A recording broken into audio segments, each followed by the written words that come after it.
નમસ્કાર, આપ જોઈ રહ્યા છો નેશન પ્લસ ન્યૂઝ. હું છું આપની સાથે હેતલ ગોયલ.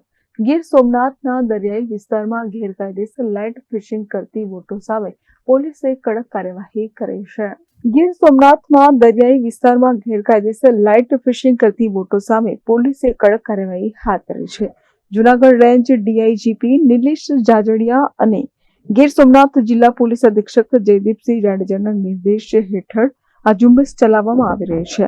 આ અભિયાન અંતર્ગત SOG incharge police inspector DM Kagda, Somnath marine police સ્ટેશનના પીઆઈ એમજી પટેલ અને તેમની ટીમ દ્વારા દરિયાઈ પેટ્રોલિંગ તથા બોટ ચેકિંગ હાથ ધરવામાં આવ્યું હતું. તપાસ દરમિયાન કેટલીક બોટોમાં આશરે 50 જેટલી અત્યંત તેજસ્વી એલોઝન એલઈડી લાઇટો રાખી માછલીને પ્રકાશથી આકર્ષિત કરી ગેરકાયદેસર માછીમારી કરવામાં આવતી હોવાનું જણાવ્યું હતું. આ મામલે ગુજરાત મત્સ્ય ઉદ્યોગ સુધારા અધિનિયમ 2024 અને ફિશરીઝ એક્ટ હેઠળ કુલ 4 અલગ અલગ ગુના નોંધી કાયદેસરની કાર્યવાહી કરવામાં આવી છે.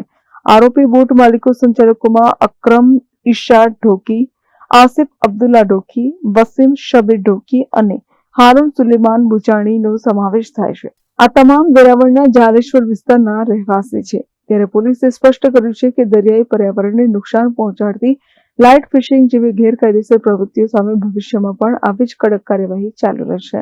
Mahesh Dode, nation plus news, Gir Somnath. સમાચારોનો સતત અપડેટ મેળવવા માટે અમારી નેશન પ્લસ ન્યૂઝની યુટ્યુબ ચેનલને સબસ્ક્રાઇબ કરો, બેલ આઇકન દબાવો અને જોડાયેલા રહો ફેસબુક, ઇન્સ્ટાગ્રામ અને ટ્વિટર પર.